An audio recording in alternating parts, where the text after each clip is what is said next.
Coming at you with hard-hitting analysis of every fight on every UFC card, this is your source for everything you need to know for your daily fantasy MMA lineups. This is Daily Fantasy Knockout. Here's your host, Drew D.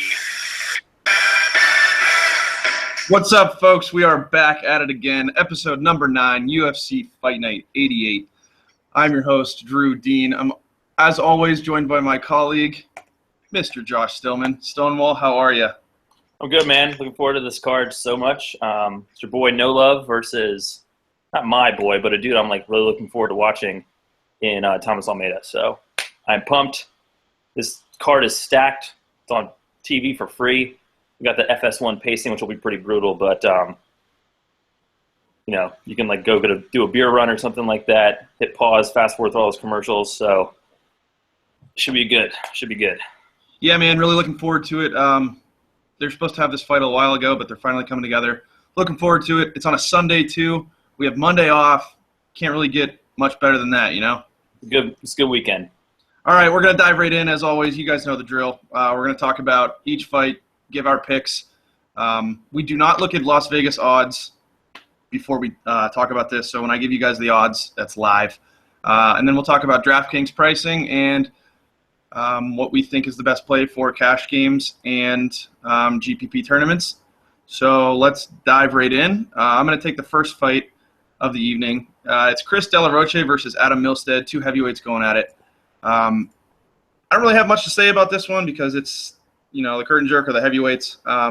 Start with Rocha. He's 37 years old. He's 4-1 in his MMA career, and he's 0-1 in the UFC.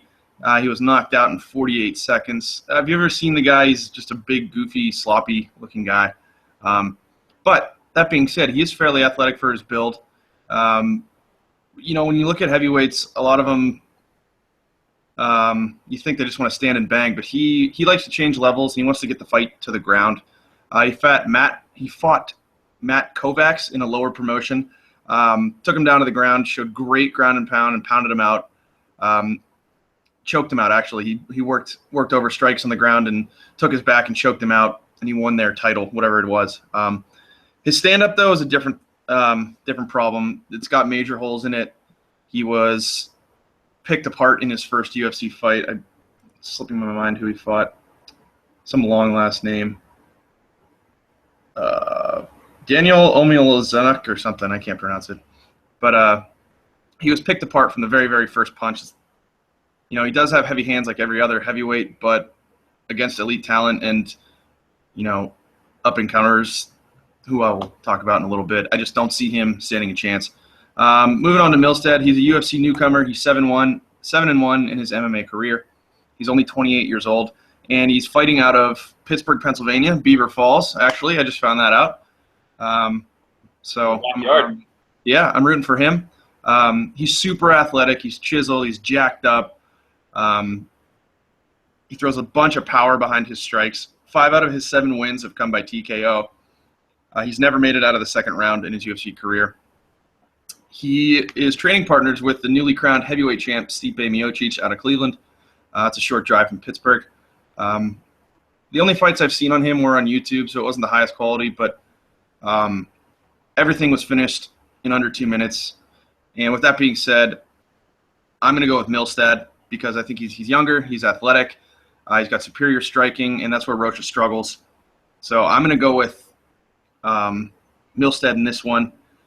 Looking at Vegas odds, Vegas has this fight. Milstead is a -260 favorite, and De La Rocha is +200 as the underdog. Looking at DraftKings, Milstead is 10,700 and De La Rocha is 8,700. In terms of cash games and GPPs, what do you think about this one? Well, unproven heavyweights, so forget about it in cash for sure. And if you're pretty confident in Milstead, the fact that he's a pretty significant favorite, I don't know if that makes you ponder him in cash. I don't think that I will be tempted to go there with him, but you feel good about putting him in for 10-7. He's definitely capable of that first-round knockout. And any heavyweight that has power, especially one going up against another unproven heavyweight you want to have shares of. So I think you can definitely be playing De La Rocha at less than 9K. I think for sure that you can have him in some tournament lineups. So heavyweight MMA, big punchers, big power, not super polished, not super technical. You want to have some of both of them for sure, I think. You agree? Yeah, I would totally agree. I'm on the hype train for this young buck, but rookie fighters in the UFC, especially at heavyweight, anything can happen. There's nerves that go into that, so I wouldn't be shocked if De La Rocha does finish him. But based on his stand-up game and athleticism alone, I think Milstead is my pick, and I'm probably going to play him in GPPs strictly. Yeah. All right, let's move on to the next fight of the evening. All right, so this is the Fight Pass headliner, and what a Fight Pass headliner it is between top 10, top 15-ish bantamweights, Aljamain Sterling and Brian Caraway. This fight I think is very, very interesting. It's kind of crazy that it's on Fight Pass, but I mean, UFC's pushing that, so definitely going to get like a high quality fight on your Fight Pass prelim headliner like going forward. This fight could be just as important for the division, if not more so than the headliner. So it's very interesting. Aljamain Sterling, coming out of Serra-Longo Fight Camp, he's got quite a bit of hype behind him. People are comparing him to John Jones, which I think is, warranted in some aspects, but maybe a little bit premature. He's definitely looked good against quality competition in his last couple of fights. He choked out Takeda Mizugaki, who's a grizzled veteran, doesn't go out easily, and Johnny Eduardo, who's also a very, very talented fighter. So he's going up against Brian Caraway. I don't know what he's most famous for, being Tate's boyfriend. I don't know, but he's definitely a quality fighter, and he fights a little bit like Tate. I'll get to that in just a second. So the deal on Sterling is he's very, very he's a freak athlete. He kind of reminds me a little bit of Yair Rodriguez in his striking style, as well as his overall athleticism. He throws lots of flashy, creative, crazy stuff, and it keeps opponents really off balance and tentative. They're not sure what to do with him, while he's throwing in lunging, standing elbows and spinning attacks, crazy hooks that he throws from the floor.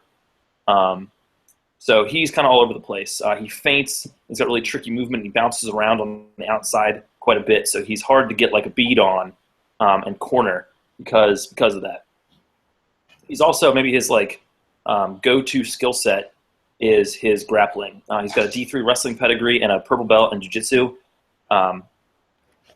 And he's dynamic in that area. He can be maybe more relentless with his takedowns than necessarily super efficient.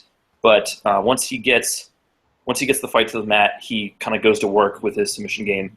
He's very, very good at scrambling, very good at transitioning into dominant positions, and so that is the way that he's been winning a lot of his fights lately is through his grappling. He's got a dangerous front headlock series. Once he gets that dominant position, he's going for submissions, and he does a really good job of setting them up. He's not just going for them just to go for them or just to be active with them. He's good at setting them up. Like I said, with his wrestling, he's not necessarily, despite that D3 pedigree, he's not a takedown machine. But he gets opponents onto the cage and just keeps working on him. His gas tank and his athleticism allow him to eventually get the fight to the ground, and usually when he does, he's able to keep it there or to drag them back down if they're able to get right back up again. He can be kind of sneaky sometimes with his takedown attempts. He throws those big hooks like I was mentioning, but sometimes he'll like fake that movement and then duck under for a takedown. So the opponent again is like off balance, waiting for this like big hook to be coming, or they're like looking to counter it, and then there he is on their hips, taking them down. So that's sort of the deal with Sterling. Caraway is also a very, very good grappler. That's also his best skill set. Unlike Sterling, he does not really have very good. Well, not that Sterling is super polished in stand-up, but Caraway doesn't have a whole lot to offer standing. He likes to be in much closer quarters than Sterling does, and wants to be in the pocket or in the clinch where he can like grab a hold of somebody or like hit some punches and then grab a hold of them. He's got very good takedown defense. It's like in the 80% area. And he also uses the guillotine to kind of help him defend takedowns. And he chain wrestles really, really well. Like Misha, he sometimes shoots from like too far away, and like it looks like, well, there's no way in hell he's gonna complete that takedown. And that's true, but he just like keeps on chaining the attempts together until he gets to the ground. He can also catch kicks, which I think will be useful if he can implement that against Sterling in this fight. Once he gets the fight to the ground, he's really, really sticky and doesn't let his man get away. He's got really good back takes, and he's aggressive with his submission attempts, and he's also a very good scrambler. So I think that's really going to be where the fight is decided. In my opinion, it's going to the mat at some point, and the guy who's able to like win the scrambles and get the top position, get the dominant position, I think is going to be the one that wins the fight. Sterling could try to just like pick Caraway apart on his feet for most of the fight, rack up points that way, because Caraway is just not comfortable fighting at range like that. So I think that Sterling could definitely do that, but you got to think with these two grapplers, it's got to be going to the floor at some point. They're going to initiate the clinch. Somebody's going to be going for that takedown. So I see this fight going to the ground, and I'm kind of a little bit tentative on this pick, but I think that Sterling is probably going to take it by decision. I just think he's like more athletic and has got with a better stand-up. I think that'll help swing the fight in his favor. I see the ground game being like pretty even. Technically, I think Caraway might be slightly better, but he's got that same thing with that Miesha Tate does. I mean, she might be less athletic than her opponent, but she's so relentless and just somehow finds a way to adjust and get the position that she needs. So I think he's a lot like that too, but I think he's going to have a hard time with Sterling's athleticism. So my pick is Sterling by decision. I know that the line is like pretty crazy, just like looking at that real quick. Yeah, Vegas has Sterling at -450 and Caraway at +325. It's favored to go to the decision as well. Caraway comes in at 8,400 on DraftKings, and Sterling is 11,000. So, let me check this. Like for a grappling-centered battle, I don't think that Sterling is really like worth the price. I think the line is also a lot closer, in my opinion. I think the fight's a lot closer than the line indicates. So I don't know that I'll be on Sterling that much. For 11,000, you want to finish. And Caraway is very, very durable. Hasn't been submitted since early in his career. That's like his go-to skill set. And Sterling is capable of getting the finish. But he's been doing it lately in like the later rounds of his fights against like increasingly better and better competition. So he could maybe put away Caraway with a submission late, but I don't know. I'm not super confident that he does it, so I'm probably not going to be on Sterling very, very much. Caraway, though, with a fight favored to go the distance, only 8,400. If he's able to steal the decision, I wouldn't hate throwing him in one of your lineups for cash. Perhaps maybe not. Maybe not tournaments. But what do you think about that? Yeah, I would agree with you. You got to think he's going to go 3 rounds. So if you want to pay up that 11,000, it's more of a cash game play for me. Okay. All right, let's move on to our next fight. The first fight on Fox Sports 1 prelim. It's Eric Koch versus Shane Campbell. I'm going to dive into this one. Koch fights out of Duke Rufus's team with Anthony Pettis and the MMA pioneer CM Punk. LOL. He prefers, he wants to keep the fight on his feet. He tends to be a counter striker. He needs a lot of time and space to execute his strikes and get his game going. When he fought Dustin Poirier a couple years ago, Poirier beat the crap out of him up along the fence. He was right in the pocket, and Coach didn't have any time to or any space to execute. He's got a decent ground game. He's comfortable on his back. He really does a good job of controlling the wrists when he's on his back, and he throws these triangles out of nowhere, and they're real solid too. He almost tapped out Dustin Poirier in the first round, actually. On the flip side, when he's on top, Joe Rogan was quoted as saying he has one of the most accurate ground and pounds he's ever seen. He fought Rafael Oliveira back in the day, and he gained top control on him and just beat the living tar out of him. Looking at some of his historics, he's lost 3 out of his last 4 fights. His last fight was in 2014 to Darren Cruikshanks. He averages about 2.4 strikes per minute and 0.38 takedowns. He hasn't really fought in 2 years due to injury, so there's going to be octagon rust. It's a real thing. He wasn't exactly in great form anyways. The last time we saw him, he got knocked out by Cruikshanks. And since 2012, he's only won 1 fight. But still, he's a polished wrestler and a grappler. He finishes his fights on the mat with 7 submissions victories under his belt. Moving on to Campbell, he has pro kickboxing experience. He's really long and lean. He likes to throw these hard low kicks and body kicks that are untelegraphed. He does a really good job of doing that. He switches up his stances all the time. One of the issues I saw, though, is that he kind of stands in the pocket and doesn't really move his head much. When he was fighting Mac Desi, I believe it was, he got blasted on the chin.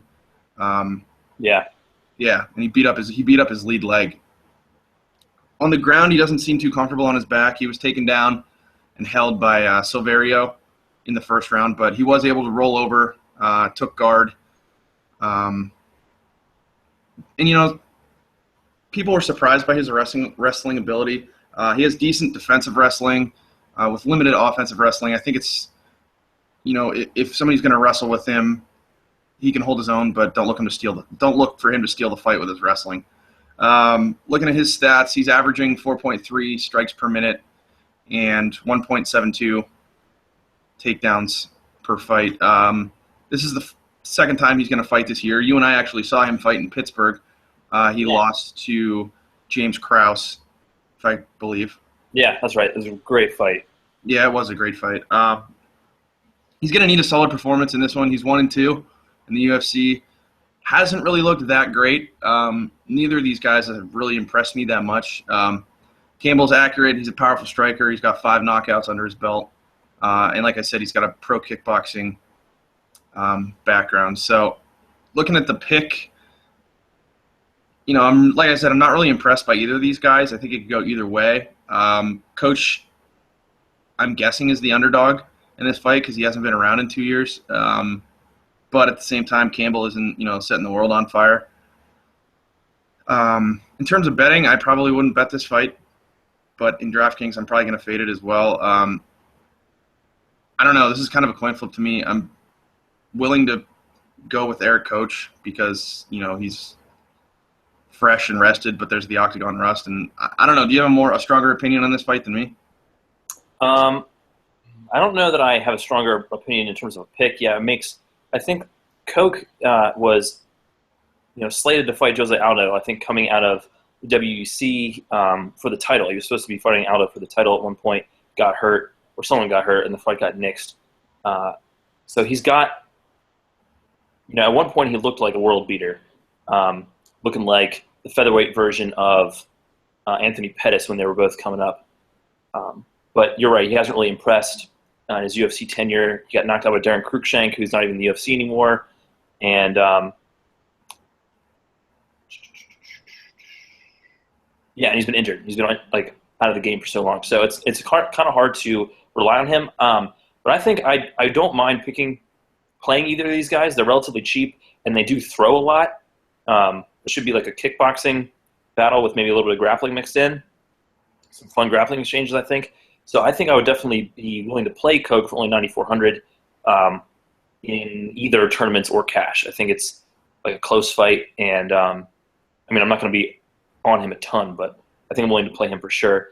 And perhaps Campbell as well. I mean, if Coke looks totally shot and Campbell is able to just like box him up and take him out, he could definitely pay off that 10K. So I think it's worth playing these guys a little bit, but I'm not going to be all on them because you can't really trust either of them to put on a dominant performance. Yeah, I'm going to agree with you on that one. All right, enough of them. Let's move on. You got the next one, Jake Collier versus Alberto Uda. Is that how you say it? Yeah, let's go with that. Uda is making his UFC debut, and call me GSP because I'm not impressed by his performance.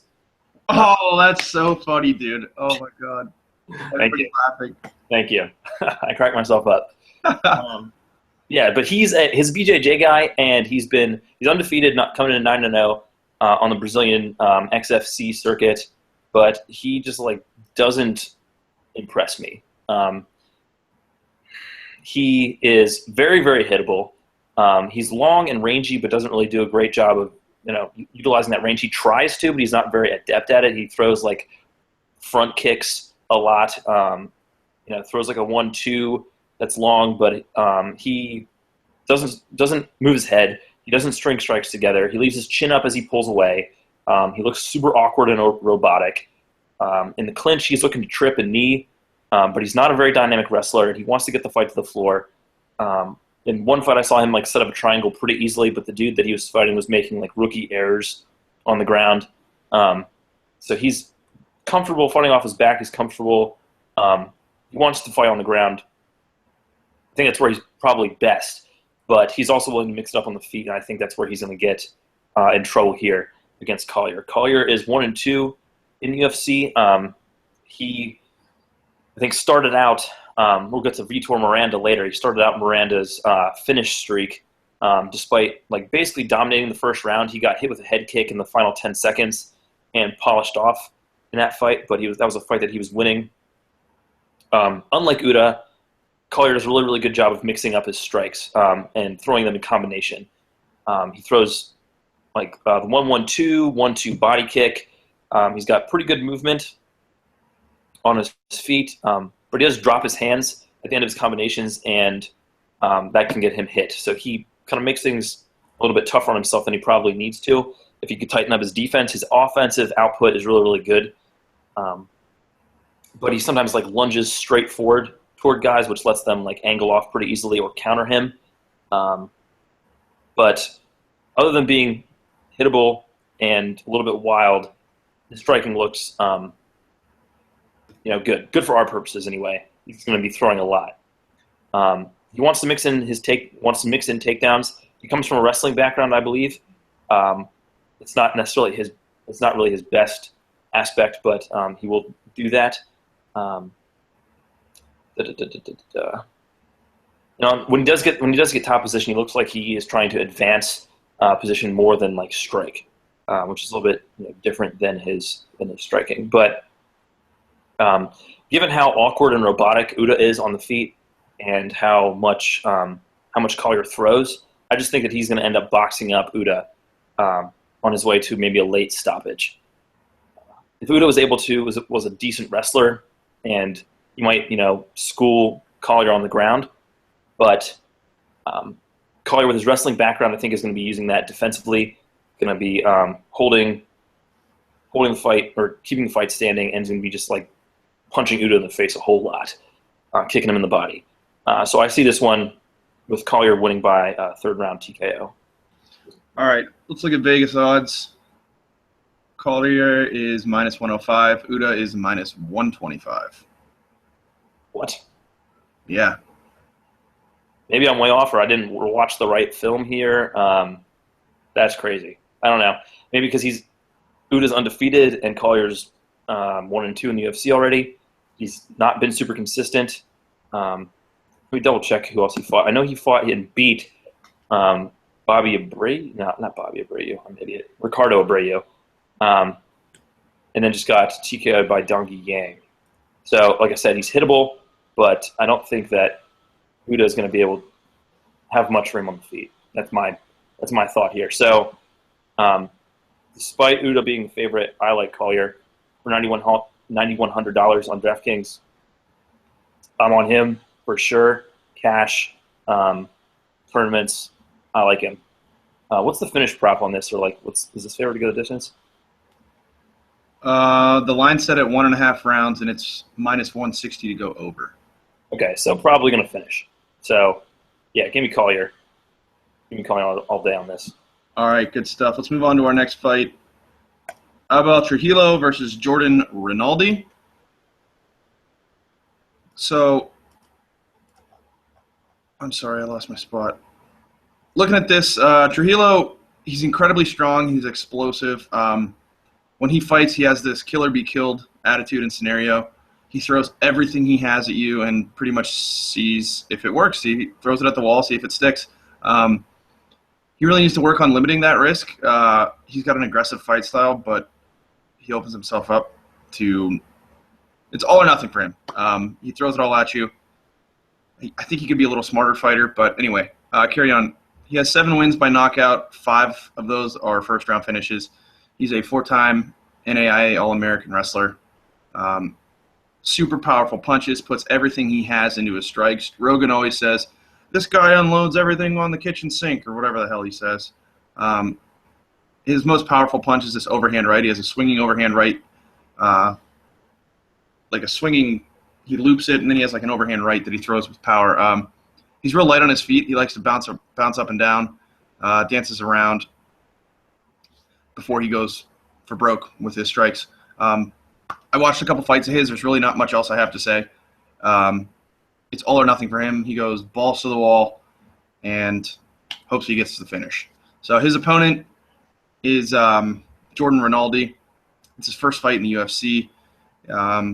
There's not much relevant footage out there on him. He does have an MMA record of 12-4. He's got a good stand-up game. He moves well around the cage.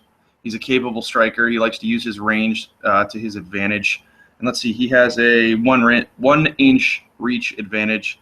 He moves well. He's more of a grappler and a wrestler than anything. 7 of his wins have been submission, and he tends to use those strikes that I was talking about to set up his takedowns, work the fighter over for a submission. He's a dangerous fighter, but he hasn't really proven anything in his striking game. He hasn't been in the big leagues. He hasn't fought somebody as Killa, the same class as Killa. And that being said, I'm going to go with Trujillo on this one. I think he knocks him out early. First round, second round, his aggression, his power, it's going to be too much for Rinaldi. I don't like to pick UFC newcomers. I mean, I picked him in the heavyweight fight, but that's a little different. So I'm going to go with the veteran in this one. Rinaldi just hasn't faced this level of talent on this big a stage. And, yeah, I think it's his Trujillo's fight. I think he knocks him out early.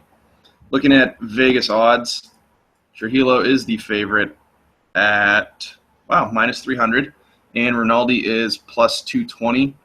The finish prop is set at 1.5 rounds.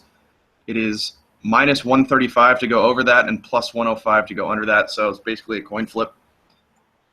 Looking at DraftKings, Trujillo comes in at 11,200. He might be the most expensive on the board. Yeah, he is. 11,200, and Rinaldi is 8,200. I'm going to ride with Trujillo in probably both cash and GPPs because I think he does pay off that salary. He's, like I said, goes for broke, and he's going to knock this guy out early.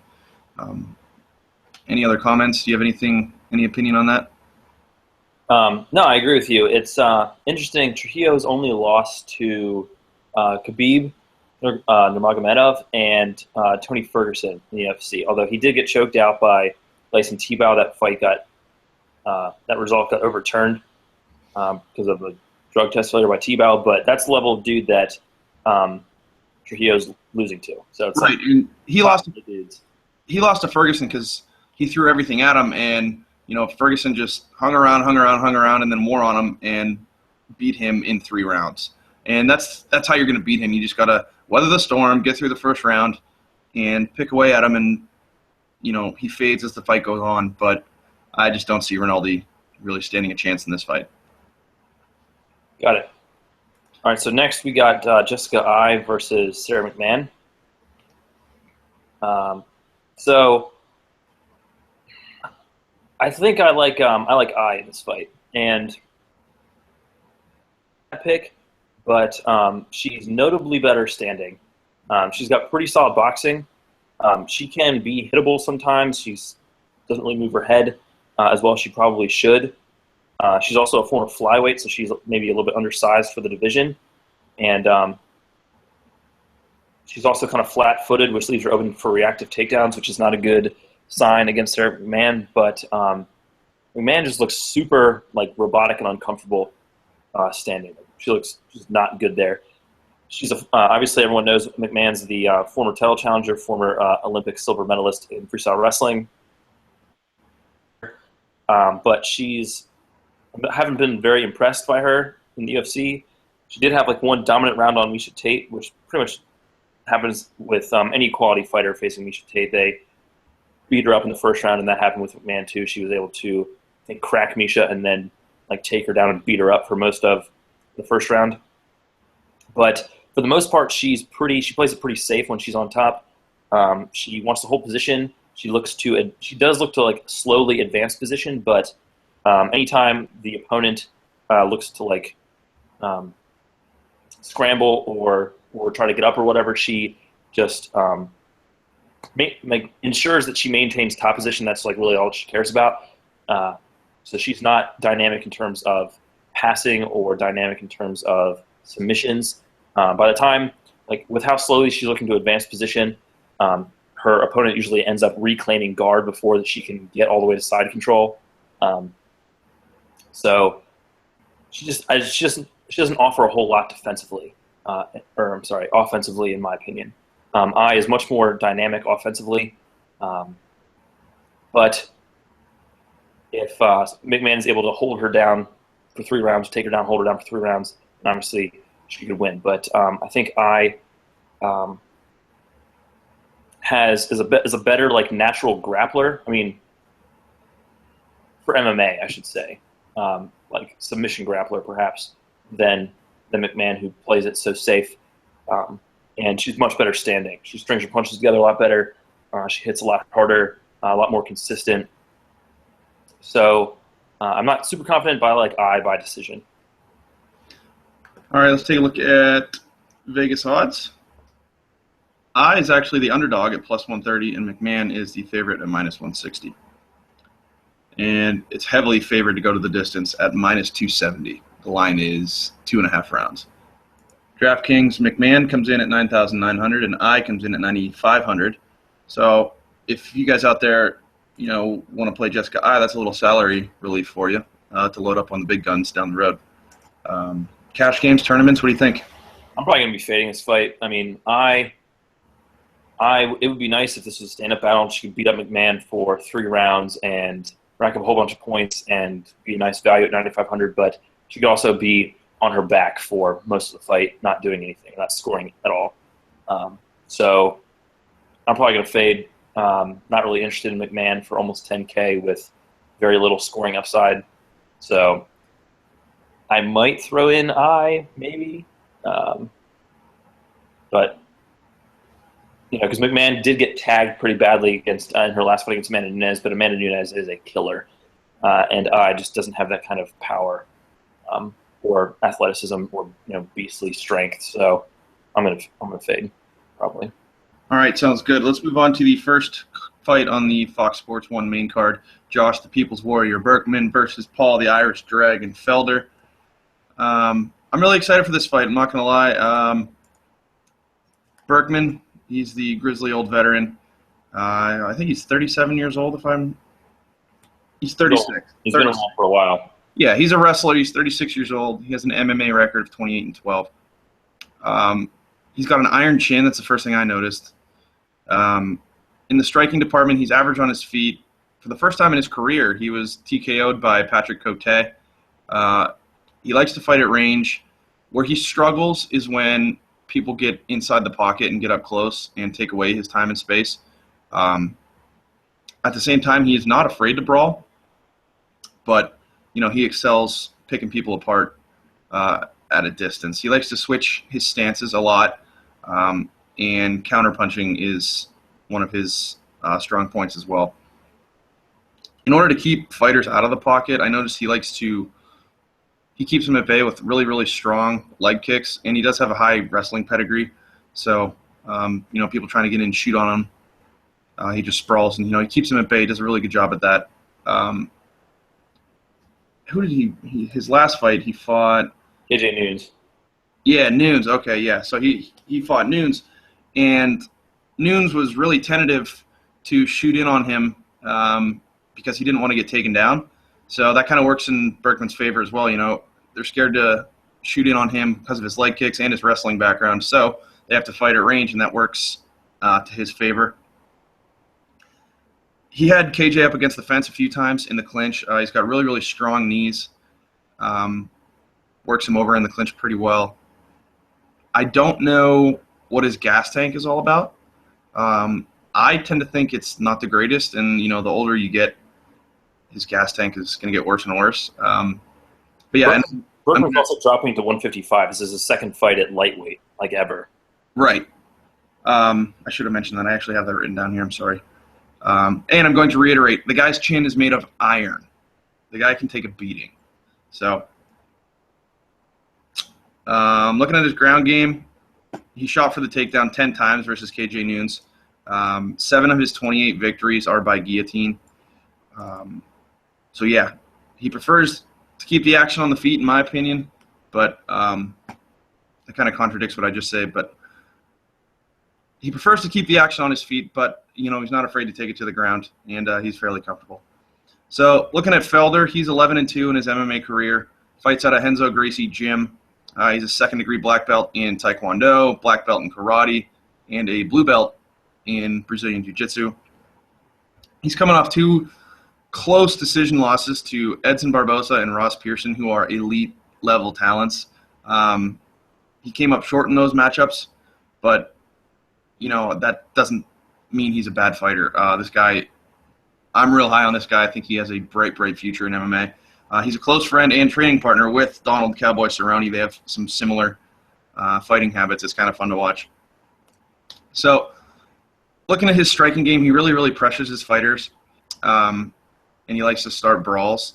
And, sometimes when, a fighter gets hit, it's like, they flip a switch or a trigger gets lit, and he comes at you with everything. So, he really comes alive when he gets hit, so hopefully he gets hit fairly early. He uses a ton of – what's that? I was just laughing. He's like Cerrone. He needs to get tagged, and then he, turns it on. But, hoping that the dude gets smashed in the face early so that he comes alive is kind of funny.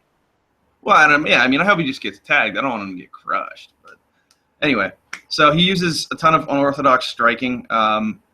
He incorporates a lot of spinning into his knees, or into his kicks, into his fists, elbows, stuff like that. So he's always keeping his opponents guessing.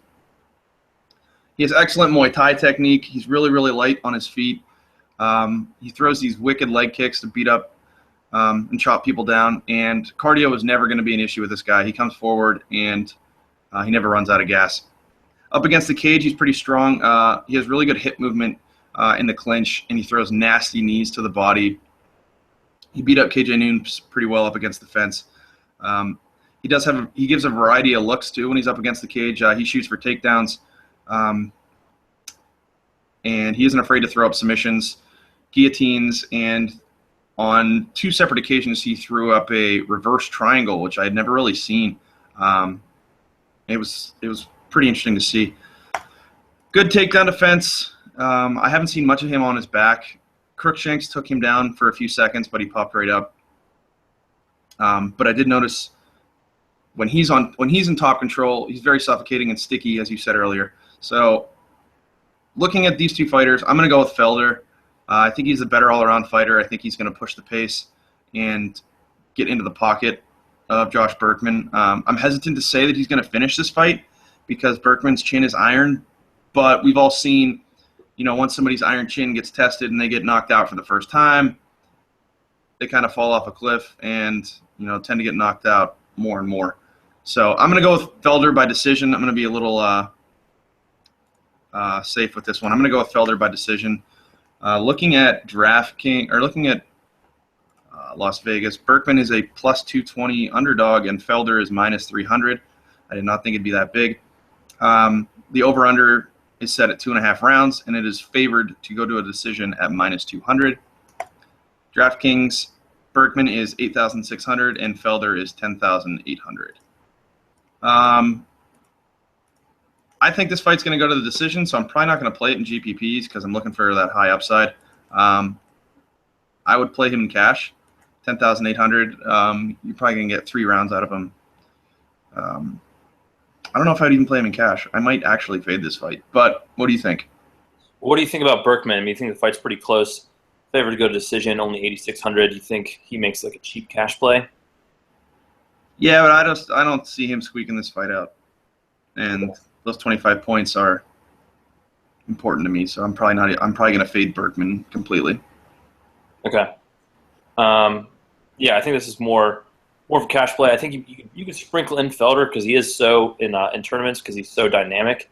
But yeah, you're really hoping that he like catches Berkman early with that 10-8 price tag. So yeah, probably not a ton of exposure to this fight. All right, let's move on to the next fight. Just lost my spot here. I got it. You got it? Yeah, Lorenz Larkin and Jorge Masvidal should be a great fun matchup. Fortunately, like the UFC has learned to put Larkin with strikers instead of grapplers. He got, I forget who he was fighting when he was back at middleweight. I remember he fought. Blanking on his name right now. In any case, he's getting put with strikers. He fought Albert Tumnov to a close decision. Yeah, in his last fight, ended up on the wrong side of a split decision there, but he had won his previous 2 fights at welterweight. For middleweight, it was Derek Brunson, who is who I was trying to think of. Got out-grappled in that fight, got out-grappled by Brad Tavares. So the UFC has learned that they can get really exciting fights out of the monsoon when they put them with strikers, and they did that again with Masvidal here. So Larkin's very, very great striker, very dynamic kicker, just like super athletic and very, very talented kicker. He doesn't telegraph his strikes at all. He's got whipping leg kicks, throws some like high amplitude head kicks, spinning stuff occasionally. His problem is more with his footwork, and like Joe Rogan, I hear him say all the time that Larkin's got really good footwork, and he does, like, offensively when he's got space, but defensively he backs himself straight up very often, and that gets him trapped against the cage. He gets stuck against the cage way more than he probably should, period. And that is, like, obviously his downfall. Like Anthony Pettis, when he gets corralled against the fence, he doesn't have the space that he needs to work his striking. He also tends to get hit more than when he's backed against the cage than when he's in open space. So that kind of is a disadvantage here with him. I think these two guys both have like weaknesses that they'll be trying to play off of. They're like both tailor-made to kind of play off of. So Larkin's weakness is that he backs himself to the cage a lot, and Masvidal is tailor-made to exploit that because he looks to pressure his opponents to the fence like all the time in all of his fights, pretty much. But Masvidal's weakness is that he sometimes has a hard time getting inside on people who like to kick a lot. He had a hard time with it against Benson Henderson. He had a hard time closing the distance and putting hands on him. And so he could have a hard time. He could be, trying to throw punches and not be in range because Larkin is like kicking him and staying, far enough away to do that. But I favor Masvidal in this fight partially because Larkin is so easily back to the cage and doesn't circle off well enough, but also because I think Masvidal is better in the other facets of the game. Masvidal is a good, very, very good boxer when he can get on the inside. He also has he's nasty in clinch, elbows, knees. He can kick himself plenty, or very, very well, I should say, but he doesn't do it a ton. He definitely wants to be in the pocket, throwing hands and elbows. He's also got some wrestling skill, which has given Larkin problems in the past, and he's also a very, very good grappler. And Larkin is no great shakes on the mat. he wants to keep fight standing. He's a stand-up dude. And Masvidal is very, very crafty on the mat. He's got defensive wrestling skill. He's not going to really have to use it here. But also has some offensive wrestling skill. He doesn't have really a background in that, but he is good in that area. So I think that the fight will be turned by those other areas that Masvidal has a pretty marked advantage in the clinch and on the mat and in the wrestling. I think with those advantages, any deficit that he has in the stand-up, he's able to overcome. So I like Masvidal by decision in this fight. And pretty close fight, pretty fun fight, like the Tumanov fight, but I like Masvidal. Masvidal is -105. Lorenz is -125. And Vegas has it favored to go the distance at -280. Wow. I mean, both these guys have, finishing ability, but I guess both of them are pretty durable. So, Larkins.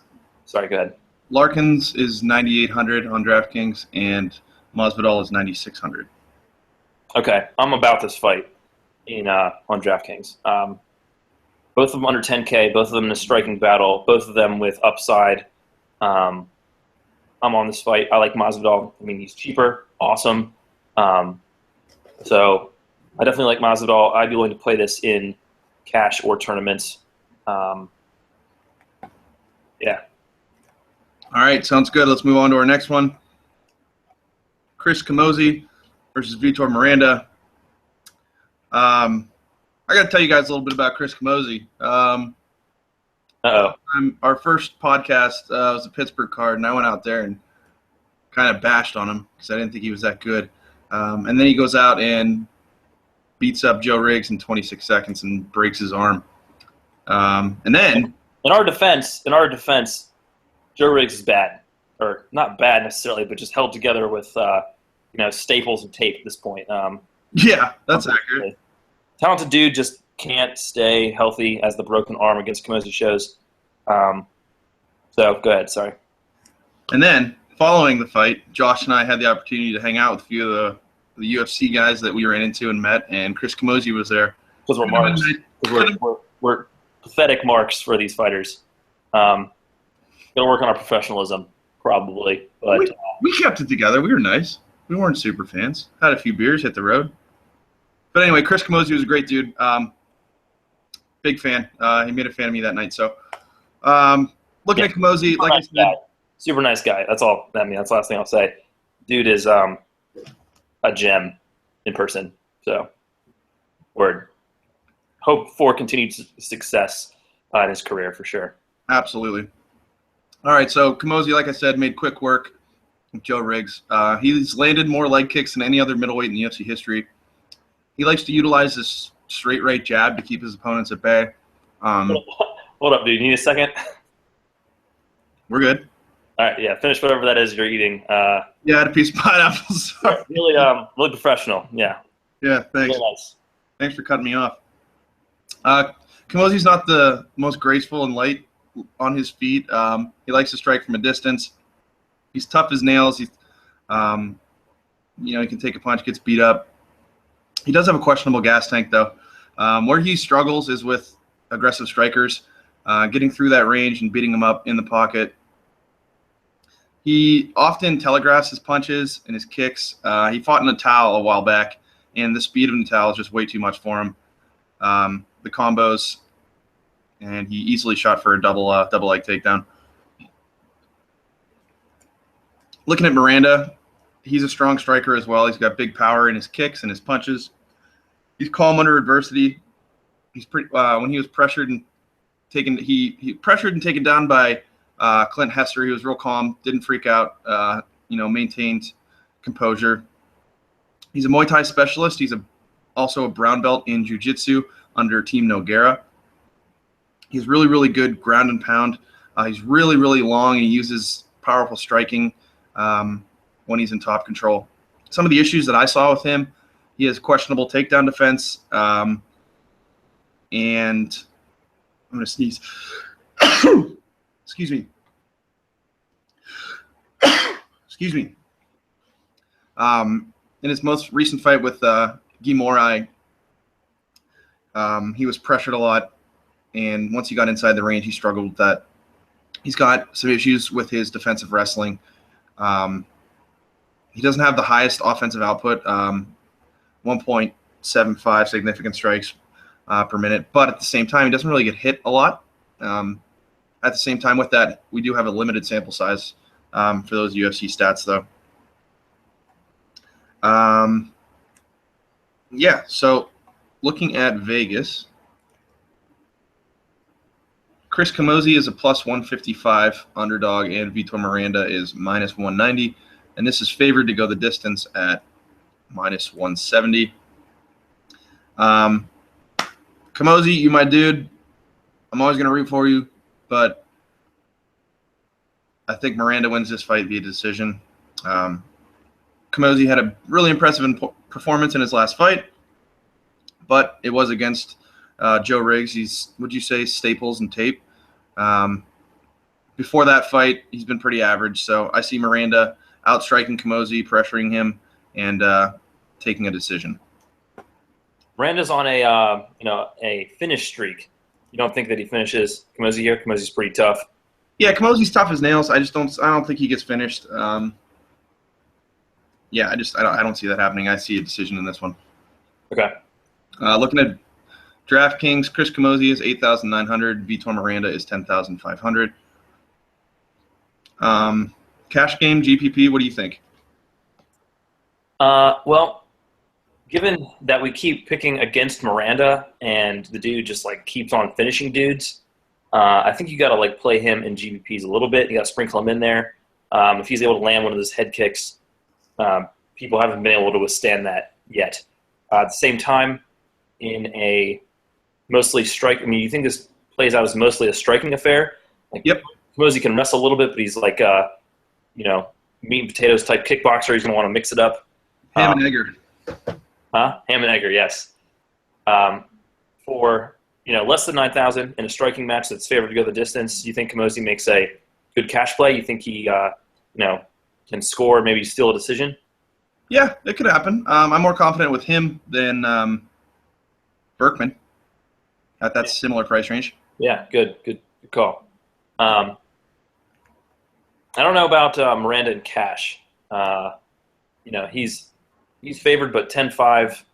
I don't know. Favored to go the distance. He should be striking. I could see you playing him in cash, actually. So, yeah. All right, let's move on to our next one. Tarek Saffiedine versus Rick Story. Man, I was really worried this fight was going to fall apart. There was a report a few days ago, or like over the weekend or something like that Saffiedine was going to have to pull out. He like cut his leg in training or something like that, or cut his knee, and it was swelling up really badly. And he was going to see the UFC doctor, and they haven't called it off. It's Thursday evening right now, so should be still on. Hopefully 3 days out or whatever. So I hope it stays together because this is a really good fight. That's been the problem with both these guys. They've been injured. Story is coming off neck surgery and has been out for like a year and a half or something. And Saffiedine has only had 3 UFC fights in the 3 years that he's been in the UFC since Strikeforce closed its doors, leaving him as the final welterweight champion over there. So that's the issue with these dudes. They're both very talented. They just can't seem to stay healthy, at least Story recently. So in terms of their skills, Saffiedine is a Belgian, I think, classically trained kickboxer. He's got, I guess the main 2 ways that you describe Saffiedine are he's got wicked leg kicks, whipping leg kicks that he doesn't telegraph, and he's got a measured but pretty high volume striking approach. He doesn't throw like a ton of combinations, mostly just kind of pot shots with single strikes, like leg kick, 1-2, head kick, something like that. But he resets and then throws it again. Resets, throws it again. He can switch stances, but yeah, his approach is so measured. He never gets aggressive. He never gets really very aggressive, like anywhere, even when he's got people hurt. I think a couple of fights ago he had Hyun-Gi Lim, if I'm not pronouncing that correctly, but he had Lim. I think that's the guy that he was fighting. In any case, he had him really badly hurt a bunch of times. Like he was chopping him down with leg kicks. It was in their headlining fight over 5 rounds, and he was just like demolishing this dude's legs. The guy couldn't even stand up, and Saffiedine just like would not put him away. He'd get in top position, and just kind of beat him up a little bit, like strike a little bit, maintain position, strike a little bit, maintain position, and Lim was basically like out. And he just like wouldn't put him away. He just does not have that killer instinct, it seems like. But he's very talented. He's got very good takedown defense, a pretty strong positional grappler, and he's got solid striking. I think that one of the issues with his striking is that he's not very fleet of foot. He kind of is just kind of stalking down his opponent, gets in range, hits a few shots, maybe gets backed up by like return fire, and then like kind of resets, stalks back into range, throws some punches. So he's not very fleet of foot, and he sometimes relies on covering up for defense more than moving his head or getting out of range more than he should. So he gets hit probably a little bit more than he should, but his length and his kicking-oriented game help keep him out of range of opponent's strikes for the most part. In terms of Story, Story is much more aggressive.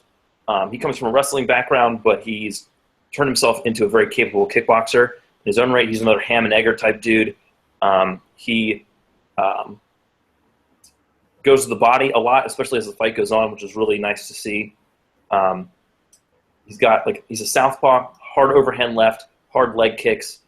He's got stepping in body kicks that he throws a good bit, which is really good. He's got pretty good head movement. So he's a, probably doesn't look quite as polished as Saffiedine does in the stand-up, but he is, I would say, no less effective. He also has that wrestling background to kind of fall back on. He's not, the most explosive wrestler in the world, but he is serviceable.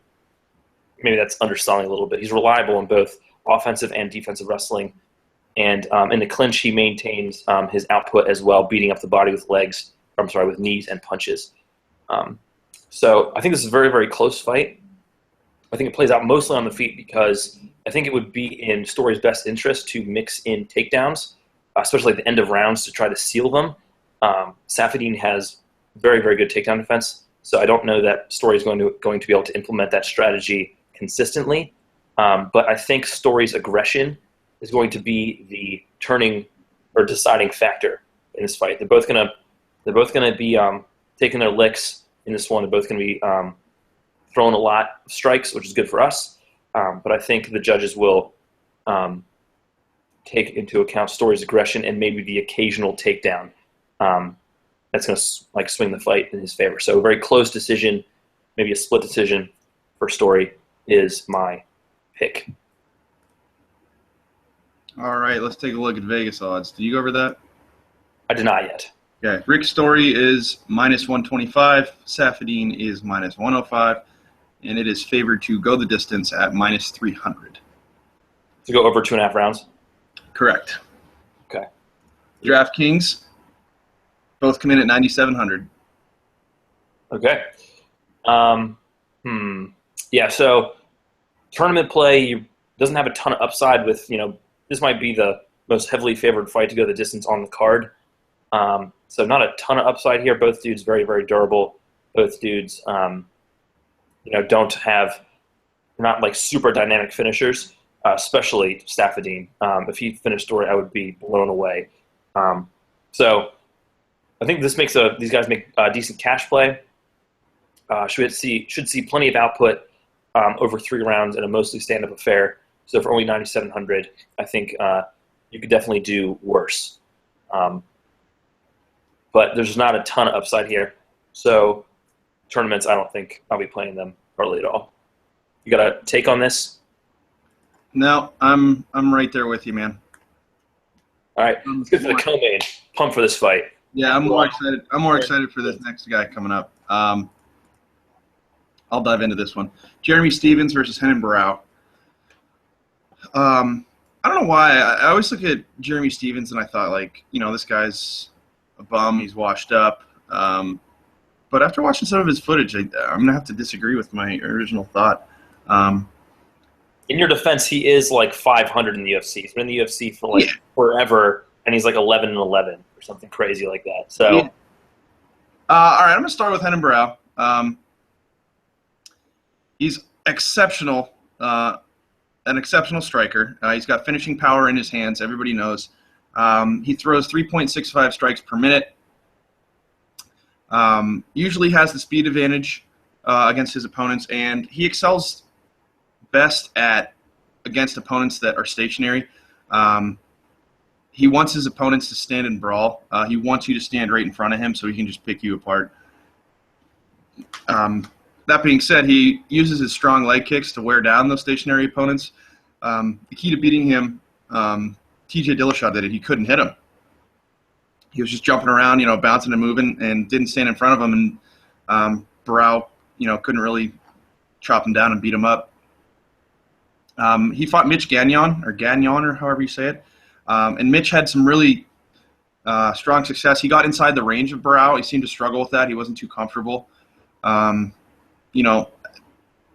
always with strikers, if you get inside their pocket, they're uncomfortable. You take away that time and space, they have really no room to operate.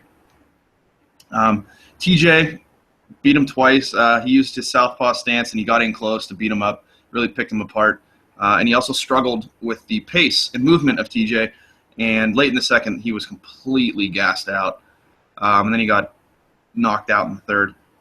He defends takedowns exceptionally well at 97%, so that shouldn't be an issue.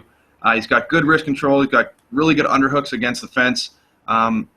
Likes to clinch, and he throws really hard knees to wear down his opponent. Conditioning, always going to be an issue. The takedown attempts from TJ really gassed out Barão with his defense and wrestling up against the fence.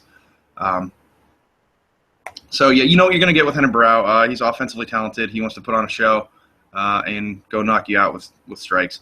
So, moving on to Stephens. He's 24-12 in his MMA career. He most recently lost a decision to Max Holloway. He's got huge power in his hands. He's one of the hardest hitters inside the division.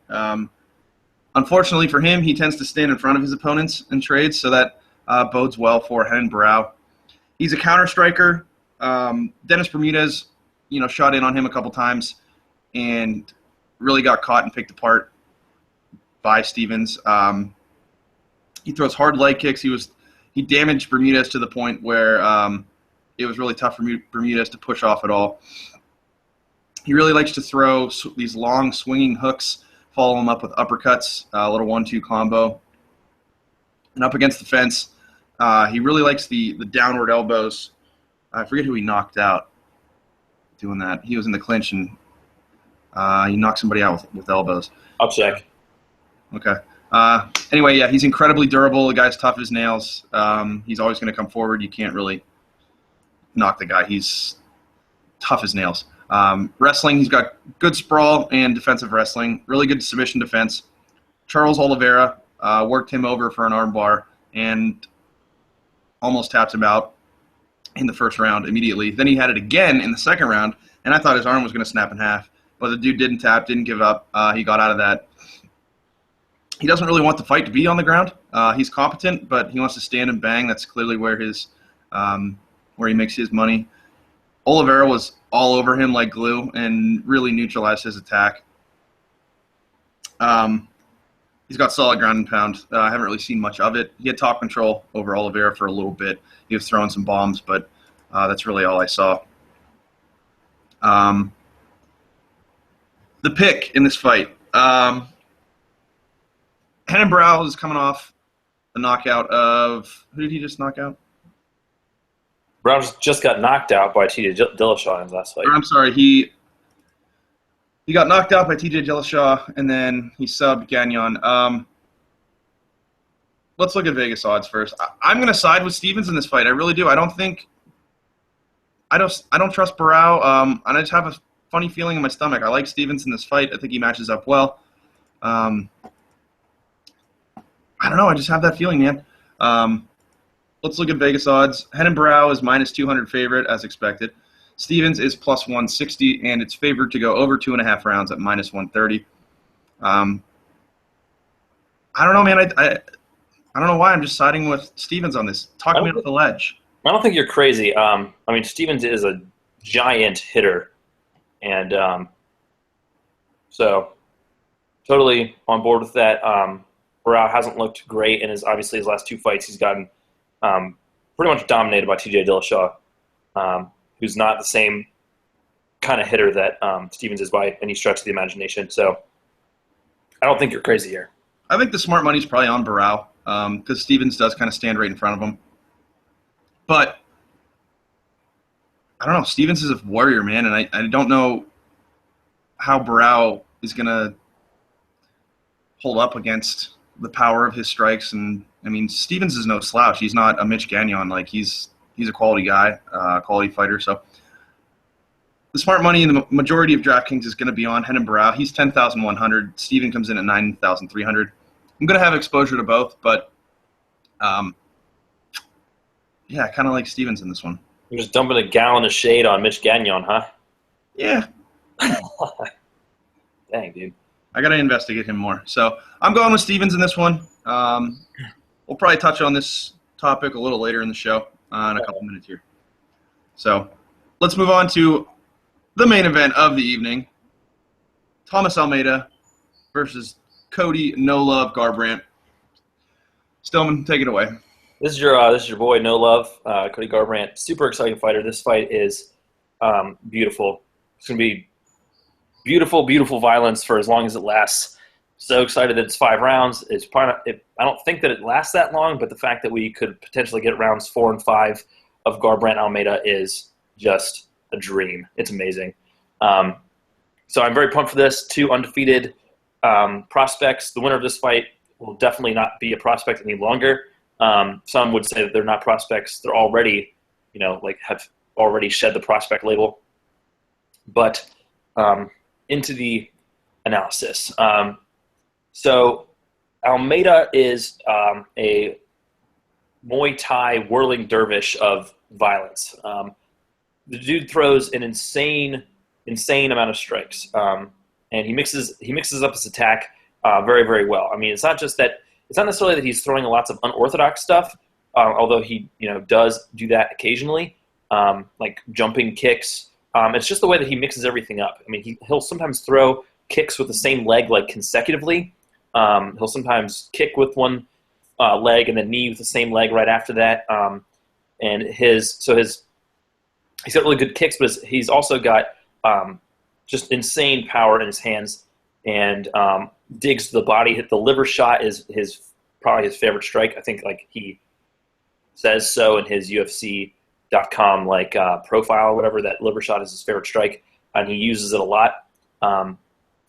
He throws in combination constantly. I mean, he's throwing 4, 6, 8 strike combinations, and throwing combinations of that length allows him to, when opponents are just kind of covering up and trying to get away, it allows him to slip strikes through and around their guard, which makes him that much more effective.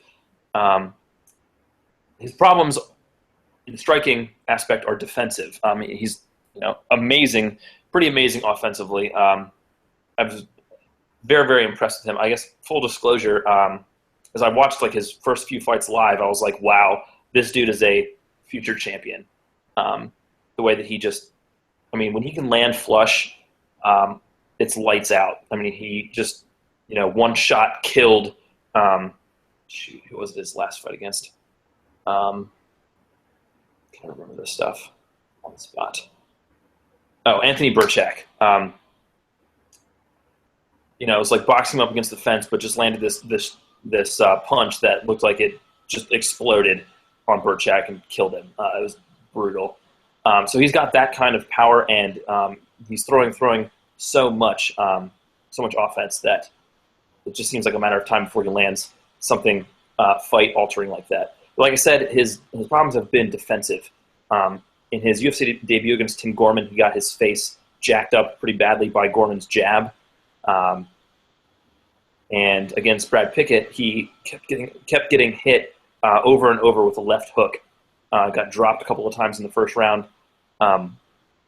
He's got a good ability to recover, which is good because he gets hit so dang much. That's partially due to the fact that he's just in your face throwing so much that he's just going to get hit more than someone who doesn't have that kind of volume. But he also probably gets hit more than he needs to. He can sometimes drop his hands. He sometimes doesn't move his head as much as he probably should. So he tends to get tagged quite a bit, but he's got a really great ability to recover, and his jiu-jitsu really comes in handy there as well. He's just as aggressive on the ground as he is standing, and so when he does get dropped and someone tries to jump on him to try to finish, he's snatching a leg or an arm or something like that, going for submissions and making them back off, which then gives him the time that he needs to recover. I think get back to his feet and continue his onslaught. So that's sort of the book on Almeida, in my opinion. Just doesn't mind exchanging in the pocket at all. Just down to throw hands all the time. Doesn't have great takedown defense, but he, like I said, is threatening with submissions right away. He was going for a ninja choke against Gorman as Gorman was trying to take him down, and I had never seen that before.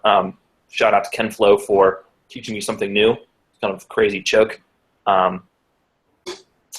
So that was pretty cool. Anyway, on to Garbrandt. Garbrandt is much more boxing oriented, uses his hands way more often than, or I guess much more than his kicks, I should say. And he also has pretty ridiculous power. He looks to counter a little bit more than Almeida, who Almeida's trying to lead all the time. I mean, he's in your face throwing shots all the time. I mean, he'll counter obviously when you throw back at him, but Garbrandt is,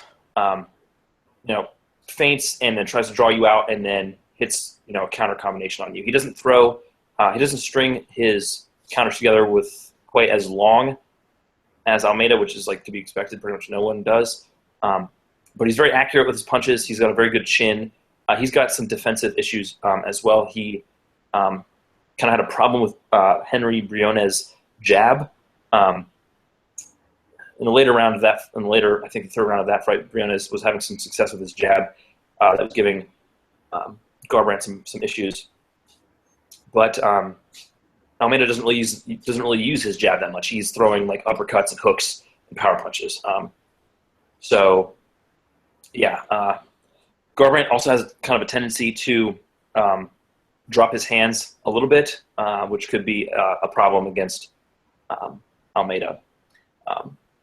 Garbrandt also has wrestling that he can fall back on. He was, I think, a state champion in high school. Didn't wrestle in college, I don't think.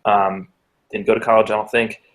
He transitioned to boxing, has a 32-1 amateur boxing record. So I think it would behoove him in this fight to mix in the occasional takedown to keep Almeida honest and to help him score points that way. Almeida's probably not going to be going for the takedown. Haven't really seen him do that very much at all in the UFC. He's looking to throw hands, knees, and feet and all that stuff.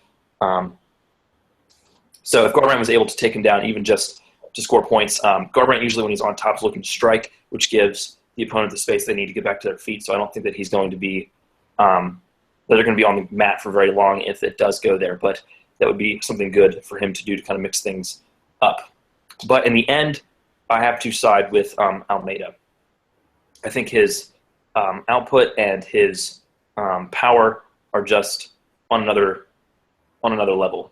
I think this is whatever the prices end up being, I think it makes a great tournament play. I don't see this fight going the distance at all. Both of them have some defensive issues. Both of them have insane offense and power. So I think that you want to have shares of both of them 100%. But I side with Almeida because I think that Garbrandt probably isn't going to – I don't think that he's going to use the wrestling as much as he probably should or could. I think he's going to want to throw hands, and when he gets cracked, he's going to want to throw back. And, sometimes that's the worst thing that you can do against Almeida. So I like Almeida by third round TKO. All right, Las Vegas has Cody Garbrandt at plus 145 and Almeida at minus 175. The round is set at 1.5, and it's favored to go over at minus 175. Garbrandt is 9,200, and Almeida is 10,200. So the one thing I'm what do you think about stacking this fight in cash? I mean, there's the potential, just like the heavyweight fight a couple weeks ago, that the fight ends in the first round. That is, just as possible here as it is, almost as possible here as it is with like a heavyweight fight, with that heavyweight fight. What do you think about stacking this in cash? Is both these guys are pretty cheap and are going to be scoring a ton of points, especially if this fight goes longer than a couple of rounds. Yeah, I wouldn't hate it. Hopefully they stand and just bang it out for 5 rounds. I think that's definitely what happens. They're going to be striking for the vast majority of the fight, I think. I think they both make great plays, like I said, tournament plays, and I wouldn't hate either of them in cash. I mean, I guess there's a little bit of risk there, given that the fight is probably supposed to be finishing in, like, according to the Vegas odds, like in the 2nd or 3rd round. So there is some risk there. For that reason, I think Garbrandt maybe makes the better cash play because he's $1,000 cheaper, and it's a very close fight. So I don't know here. Perhaps stacking cash, but definitely playing tournaments a whole bunch. All right. Well, that's our coverage of UFC Fight Night 88. I got a couple things to go over here.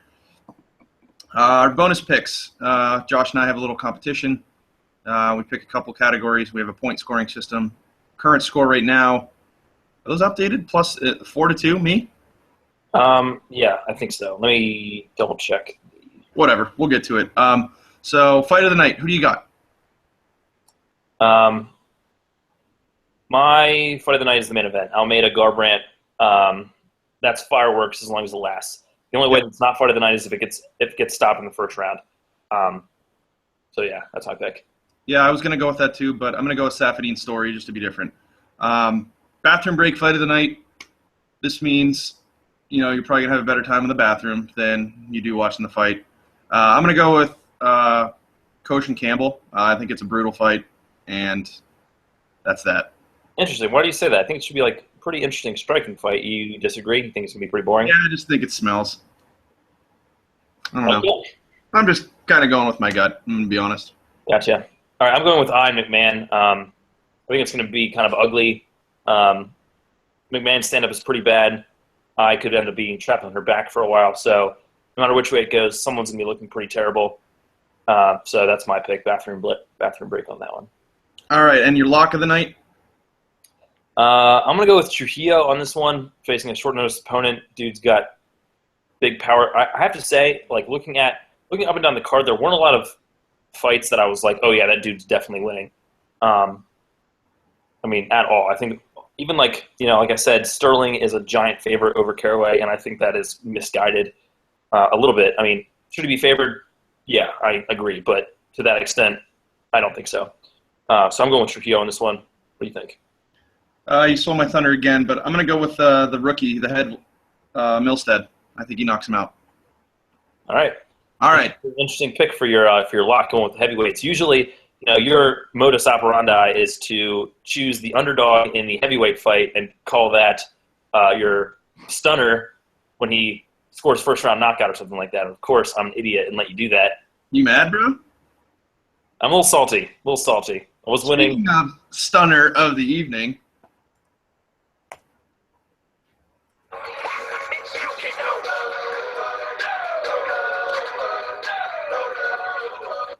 My boy, Cody Garbrandt, 1st-round knockout.